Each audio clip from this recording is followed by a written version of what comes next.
Hi there guys, so quick question, do you think you know who wrote your favourite movies?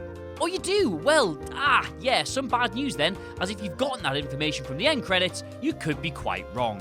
You see, one of the most controversial subjects in film production is writing credits. While the romanticised view of screenwriting involves one or two writers collaborating on a screenplay, scripts for Hollywood movies are often passed around dozens of people for months, just like your mum. Plus, even if a dozen writers work on a screenplay, only a handful will receive on-screen credit, and, well, deciding who gets it is often the source of some serious fallings out. Anyway, we all have a bit of juicy goss, don't we? So my name is Adam Cleary, and these are 8 totally confusing Hollywood screenwriting disputes.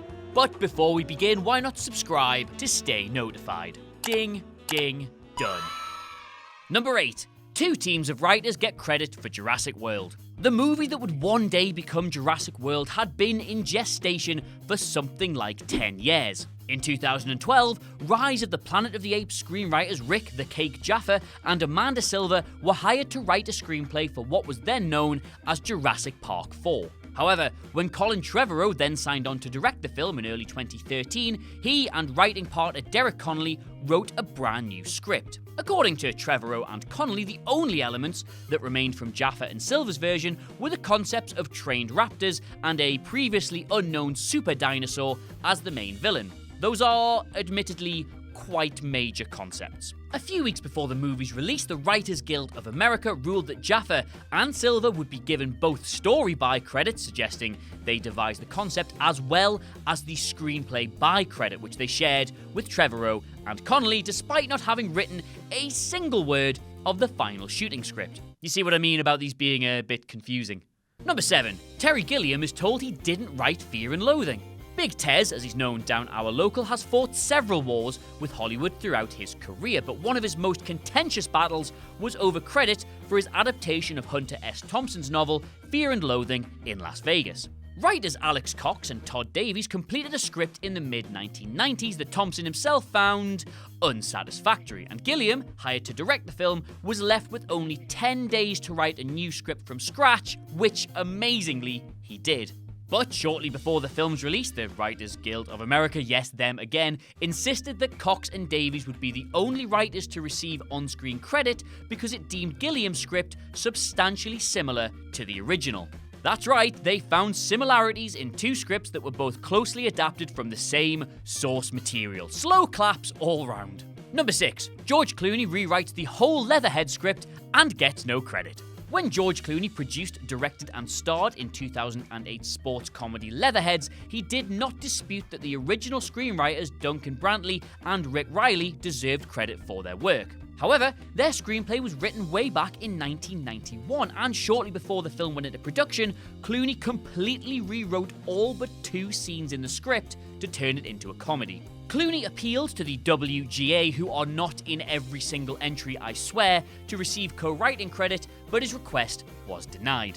Furious, Clooney went financial core with the WGA, meaning that he all but resigned from the organisation. Plus, to add insult to injury, Leatherheads received mediocre reviews and was a box office bomb, so, I don't know, maybe they did him a favour.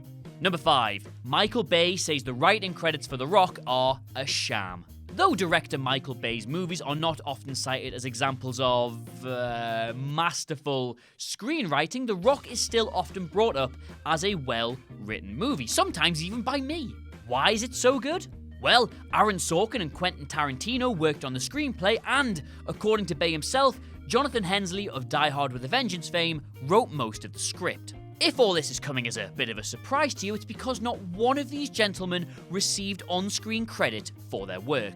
Instead, only writers David Weisberg and Douglas S. Cook, who originated the screenplay, received the story by and screenplay by credits. Which, given Hensleigh was the only writer to actually be on set during the shoot and actually rewrote most of the film's dialogue to make it more humorous, is a proper kick in the dick.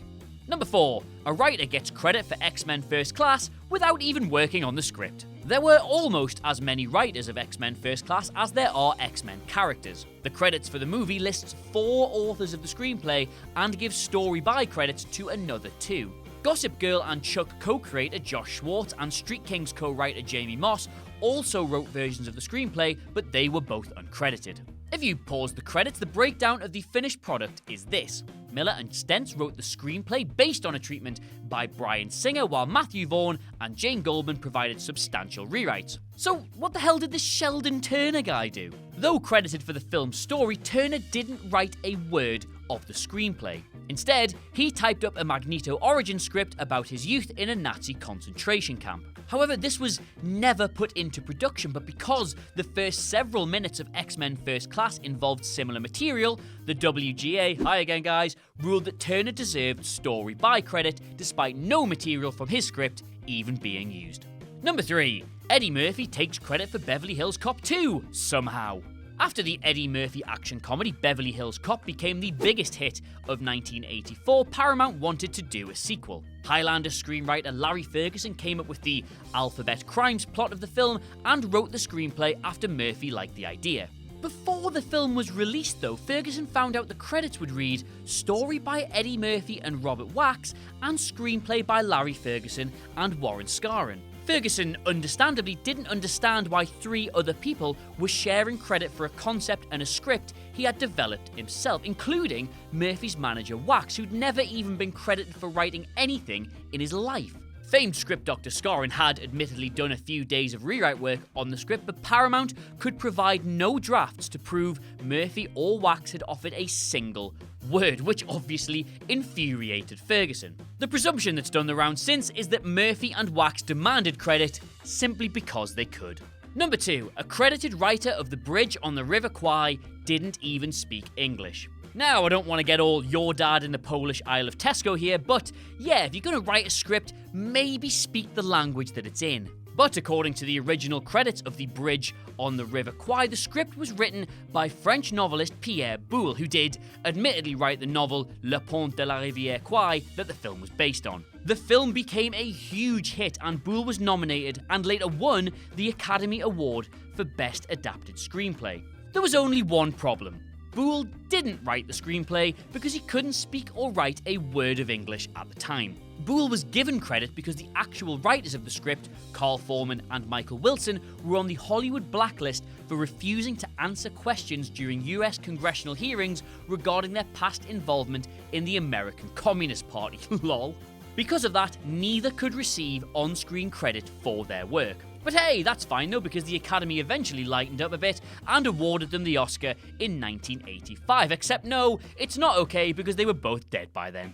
Number 1, Mike Myers says his own script is unacceptable. Unlike the other entries on this list, the script for Dieter never even got shat on by the WGA. In the late 1990s, comedian Michael Myers co-wrote a script with Austin Powers co-writer Michael McCullers and longtime Saturday Night Live writer Jack Handy, based on his German expressionist talk show host Dieter. However, after Austin Powers' The Spy Who Shagged Me was a gigantic hit, Myers pulled out of the film and said that after 14 drafts, he didn't approve of his own screenplay. Now, I am all for being your biggest hype man, so mad respect that he was also his biggest hater. Such a shame, really, and I'm going to try and do this with a straight face because Universal had already dropped millions on signing Will Ferrell and Jack Black. This all led to a big court case that was eventually settled with, and I'm not making this up, one of the stipulations allegedly being that Myers had to star in The Cat in the Hat. Yep, Hollywood is mental. Thank you for coming with me on this journey. Hello there, you've made it all the way to the end of the video, and as part of my designated 18 hours of community service, I'm here to tell you that we have a number of other channels available for you to subscribe to, as well as other slightly, possibly not related videos for you to watch. So please do one of the things to my left or right, otherwise I have to pick up leaves on the roadside.